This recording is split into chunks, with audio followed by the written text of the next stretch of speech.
Comme indication de chirurgie bariatrique, il n'y a en fait qu'une seule, c'est l'obésité morbide, c'est-à-dire des patients qui ont un BMI de 40 minimum, ce qui correspond à peu près à une surcharge pondérale de 40 à 50 kg, ou éventuellement les patients diabétiques qui ont un BMI au-delà de 35.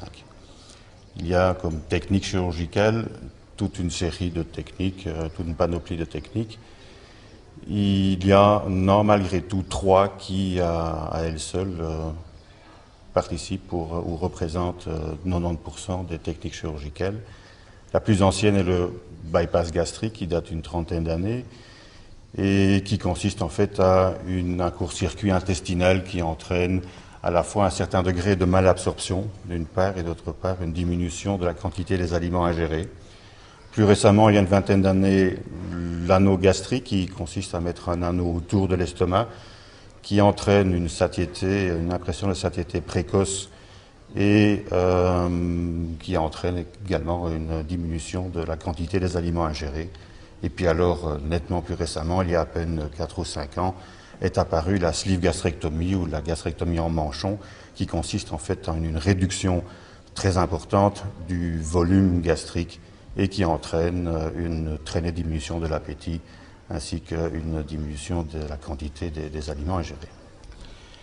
Les interventions de chirurgie bariatrique sont des interventions relativement lourdes et ne sont pas dépourvues de complications. Il n'y a pas de secret, plus une intervention est efficace, plus la mortalité est importante. La mortalité de la mise en place d'un anneau gastrique ajustable est à peu près de 1 pour 1000, tandis que la mortalité d'un bypass gastrique ou d'une sleeve est 5 à 10 fois plus importante. Au point de vue morbidité également, il y a des grandes différences. Elles dépendent en fait essentiellement de la technique utilisée, mais le bypass gastrique peut entraîner des carences en nutriments relativement importantes et implique une prise de suppléments à vie, d'une part.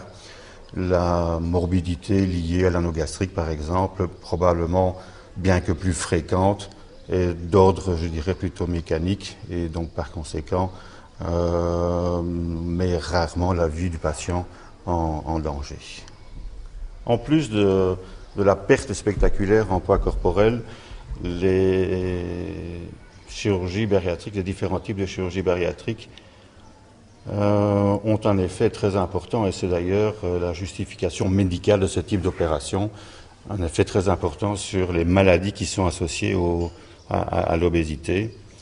Et ces bénéfices ne sont pas éventuels, ils sont réels et assez spectaculaires quand on voit que les maladies comme le diabète de type 2, que l'hypertension, que l'apnée de sommeil par exemple, guérissent définitivement dans quasiment, même parfois dans certains cas, plus de 80% des cas, c'est quand même relativement spectaculaire et efficace. L'anneau gastrique entraîne également une amélioration des comorbidités, mais la guérison complète apparaît dans une fréquence moins importante, dans les environs de 40 à 50%. Je ne sais pas si on peut dire que la chirurgie bariatrique est un mal, mais en tout cas, il y a quelque part une disproportion énorme entre une maladie qui consiste simplement à ingérer un peu trop de calories d'une part et qui d'autre part doit être guérie par une intervention chirurgicale qui n'est certainement, comme je l'avais déjà dit, pas dépourvue de comorbidités et de complications qui peuvent être importantes. Alors, est-ce nécessaire? C'est difficile à dire. La demande est telle, d'une part.